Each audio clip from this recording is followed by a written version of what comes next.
दोस्तों, जैसे कि आप सभी जानते हैं कि शाहरुख खान की फिल्म कई सालों के बाद आ रही है जिसका नाम है पठान।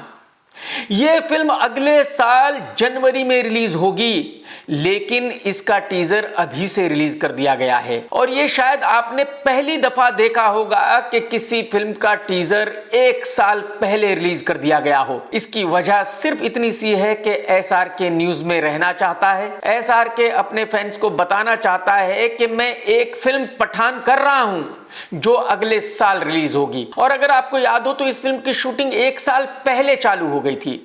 खैर, अब आते हैं वापस टीजर पर। टीजर शुरू होता है, जॉन अब्राहम खड़ा है और एक प्लेन उड़कर जा रहा है और जॉन अब्राहम कह रहा है कि हमारे देश में हम नाम रखते हैं जाति और धर्म के हिसाब से, लेकिन पठान के पास इनमें से कुछ भी नहीं था। भाई साहब, जब इनमें से कुछ भी नहीं था तो फिर फिल्म का नाम पठान कैसे हुआ? हीरो का नाम पठान कैसे हुआ? अब दीपिका आंटी की एंट्री होती है और वो कहती है कि यहां तक कि उसका नाम रखने वाला भी कोई नहीं था। तो यानी कि पठान ने मां के पेट से जन्म नहीं लिया था, आसमान से टपक गया था, क्योंकि जब उसका कोई था ही नहीं तो फिर पैदा कैसे हुआ था? दीपिका आंटी कहती है कि उसके पास अगर कुछ था तो बस यही एक देश था, इंडिया। अगर मैडम इंडिया था तो उसका नाम फिर पठान ही क्यों था? उसका नाम रमेश या राजेश क्यों नहीं था? अब शाहरुख खान साहब की आवाज आती है कि उसने अपने देश को ही अपना धर्म मान लिया और देश की रक्षा को अपना क्रम, यानी कि एसआरके साहब अपने आप को देशभक्त साबित करना चाहते हैं। और बस यहीं से प्रॉब्लम शुरू होती है। एक्चुअली एसआरके सुपरस्टार क्यों बना था? इसलिए कि एसआरके ने बॉलीवुड में आते ही वो फिल्में की थी जो बाकी के एक्टर्स कर नहीं रहे थे। और फिर वो भी वक्त आया जब एसआरके बॉलीवुड का सबसे बड़ा सुपरस्टार बन गया था। और वो वक्त ऐसा था कि जो एसआरके करता था वही बाकी के सब हीरो करते थे।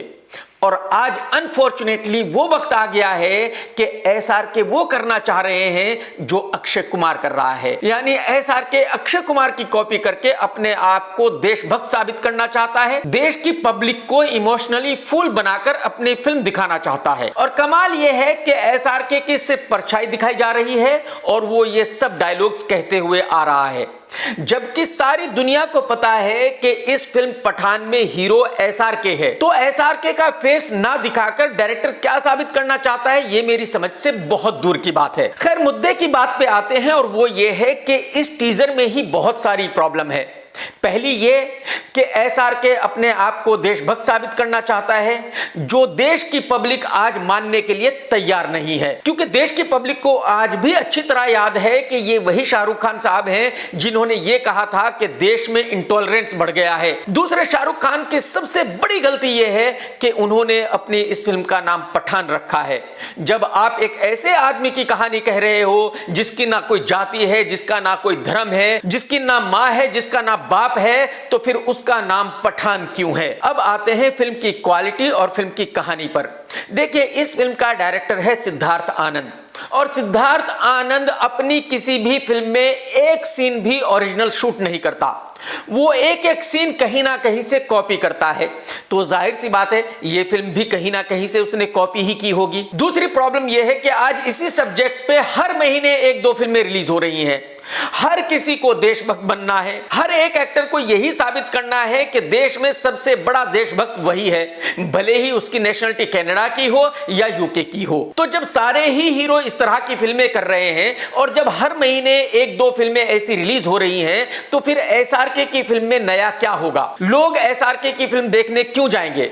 और वो फिल्म देखने क्यों जाएंगे जिसमें बात तो देशभक्ति की हो रही है लेकिन जिसका नाम पठान है? तो मेरा पर्सनली ऐसा मानना है कि शाहरुख खान साहब एक बार फिर बहुत बड़ी गलती कर रहे हैं। इस फिल्म का चलना मुश्किल ही नहीं, नामुमकिन है, क्योंकि एसआरके साहब अक्षय कुमार की कॉपी कर रहे हैं। एसआरके साहब कुछ भी ओरिजिनल नहीं कर रहे हैं, जबकि एसआरके साहब को इस वक्त में कोई ऐसी फिल्म बनानी चाहिए थी जो बाकी के हीरो नहीं कर रहे हैं। किसी ऐसे सब्जेक्ट पर फिल्म बनानी चाहिए थी जो बहुत ही अलग हो। और एसआरके ने ऐसी बहुत सारी फिल्में की है, चक दे इंडिया, डर, बाजीगर। मैं यहां वही कह रहा हूं जो इस टीजर को देखकर मैं समझ पाया हूं।